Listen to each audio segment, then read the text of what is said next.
Selamat malam pemirsa, malam tadi jika Anda menyaksikan ya, itu adalah untuk yang keenam kalinya Indonesia berlaga di Piala Final AFF dan untuk keempat kalinya bertemu dengan Thailand di final Piala AFF sepanjang digelar. Dan di leg pertama malam tadi Indonesia harus mengakui keunggulan Thailand yang menorehkan skor 4-0. Dan kita harus mengakui Thailand bermain dengan sangat baik tadi malam.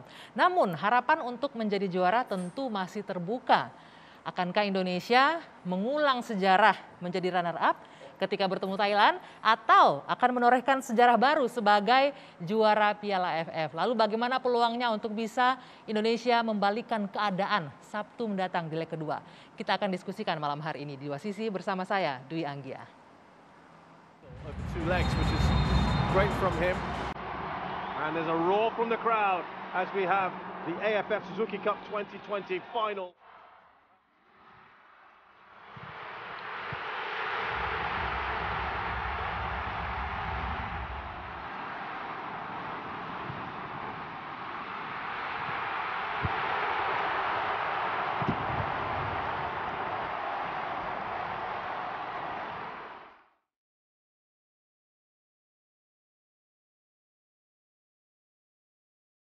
언제든지 우리가 최선을 다하면 또 그게 맞게끔 좋은 경기 결과를 가져올 수 있다고 볼 수 있기 때문에 일단 마지막까지 우리 선수들이 don't want that to be a disrespectful change, especially for the Indonesian, for their coach staffs, because it was not the case, né?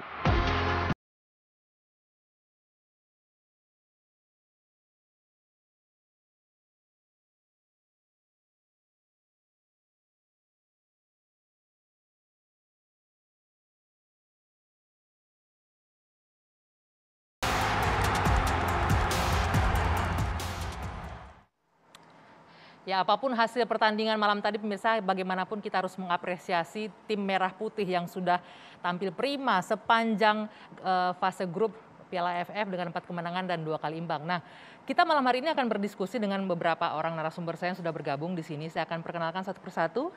Yang sama-sama hijau ada Bung Tommy Welly, pengamat sepak bola. Selamat malam Bung Towel. Selamat malam, Bang Anggi. Ya, dan sebelah kiri saja ada Bung Andi Malarangang. Selamat malam. Dan Bung Farhan. Siap. Nggak mau dipanggil Om Farhan ya. Saya nggak memperkenalkan mereka sebagai politisi, tidak. Tapi pecinta bola ya. Oh karena, iya dong. Karena ini belum apa-apa netizen udah komen. Oh iya. Ini mau digoreng kemana katanya gitu. Enggak. Obrolan kita tidak akan dijadikan bahan kampanye 2024 nggak? Masih jauh. Masih jauh, benar. Dan yang juga sudah bergabung bersama saya malam hari ini adalah Ketua Umum PSSI Muhammad Iriawan. Selamat malam Bang Iwan. Gangguan dikit Pak Anggi. Sebentar ya. Iya. Ini bisa Sebelumnya dengar Pak? sudah bisa mendengar suara saya Bang Iwan? Bisa dengar ya? Oke, kita bisa mendengar. Bisa. Saya ada dengar.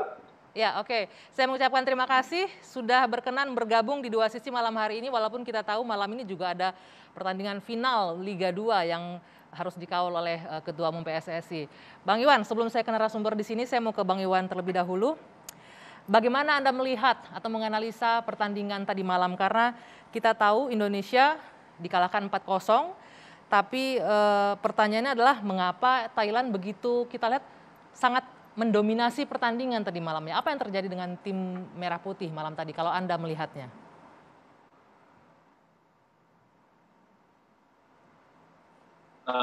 Terima kasih semuanya teman-teman. Assalamualaikum warahmatullahi wabarakatuh. Ada Andi, Bung Towel, dan Bung Barat. Pertama kita akui bagaimana memang Thailand memang bagus ya. Bagus, mereka tim yang kuat dan memang pemain seniornya banyak di sana sehingga kita tahu permainan dari malam kita kalah 4-0. Namun kita perlu apresiasi juga anak-anak kita ya, anak-anak muda kita bahwa dia sudah berjuang dari awal babak penyisian, semifinal dan ke final.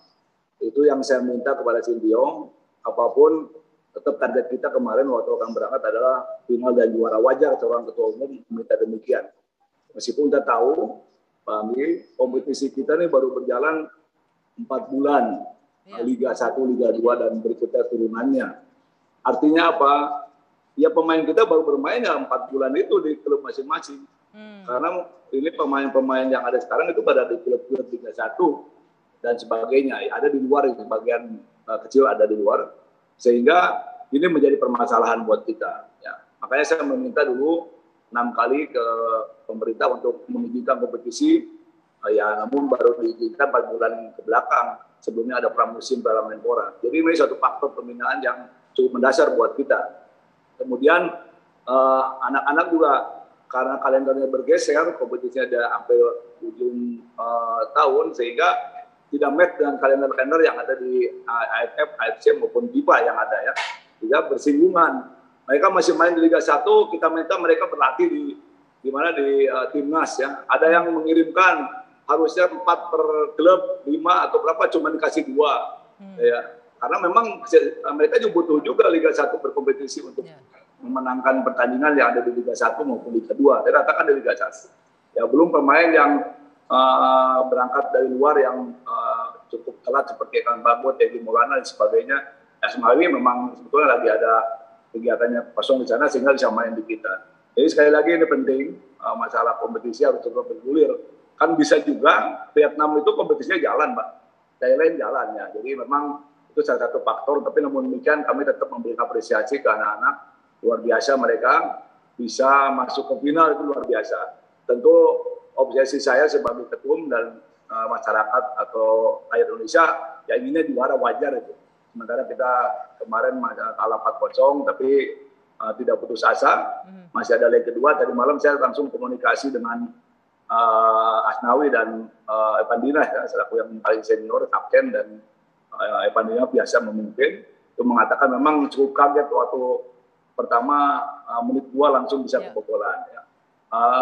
Babak ke-1 masih 1-0, masih mending. Babak kedua saya tanya kenapa, kita ingin segera cepat membalas tapi ternyata kena counter attack sehingga dia akhirnya bisa menambah 3 gol yang ada ke timnas Indonesia. Tapi sekali lagi salut saya kepada anak-anak dan Sinteyong bisa masuk ke final meskipun kita akhirnya kalah, tapi kita masih ada. Bola itu bundar, kita tunggu lagi tanggal 1 malam ya, mudah-mudahan mohon doanya. Terima kasih. Betul, yang penting kita berikhtiar ya, berusaha karena bola itu bundar, masih ada kesempatan. Bang Iwan, tadi Anda sempat menyebutkan berkomunikasi dengan Evan Dimas. Bisa nggak di-share ke kita bagaimana kondisi psikologis teman-teman yang saat ini berada di sana mempersiapkan ke laga kedua pada Sabtu mendatang? Ya, langsung recovery ya, secara fisik mencapai sekali. Secara mental juga harus dibangun, itu 2 hal penting yang saya juga komunikasi dengan Dasapi dan Sinteyong. Kemudian anak-anak sih akan memberikan terbaik terakhir pada leg kedua. Dan dia siap meskipun dia tahu bahwa cukup berat. Tapi dia bilang saya akan mempersembahkan yang terbaik di Liga 2 untuk segera kembali menganalisa, mengevaluasi apa yang menjadi kekurangan di leg pertama ya. Di leg pertama. Sehingga leg kedua nanti akan menjadi lebih baik karena dia sudah tahu apa kekurangan kelebihannya. Dan memang diakui oleh Evan Dimas ya, memang diakui bahwa Thailand bukan tim sembarangan, tim kuat yang selalu menguasai bola dan selalu bisa memberikan operan-operan yang akurat sehingga bisa memasukkan ke gawang dan melakukan counter attack yang luar biasa. Di mana sebetulnya kita juga ingin menjebol gawang dia. Hampir juga anak-anak juga memasukkan 2 gol tapi kurang sasarannya, kurang tepat, kurang kontrol bola.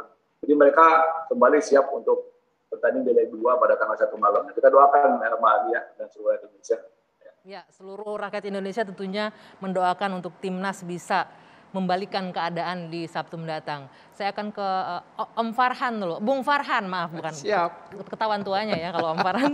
Bung Farhan. Jangan tadi Bung dijelaskan. lah, udah Om aja nggak apa-apa deh. Senior. Soalnya saya kalau Bung nanti ketukeran sama Bung Towel nggak enak. Bung Farhan, ini Yes. tadi kalau Ketua Umum PSSI menjelaskan kan ini kita itu memang hanya sempat 4 bulan itu untuk berlaga karena pandemi dan lain-lain.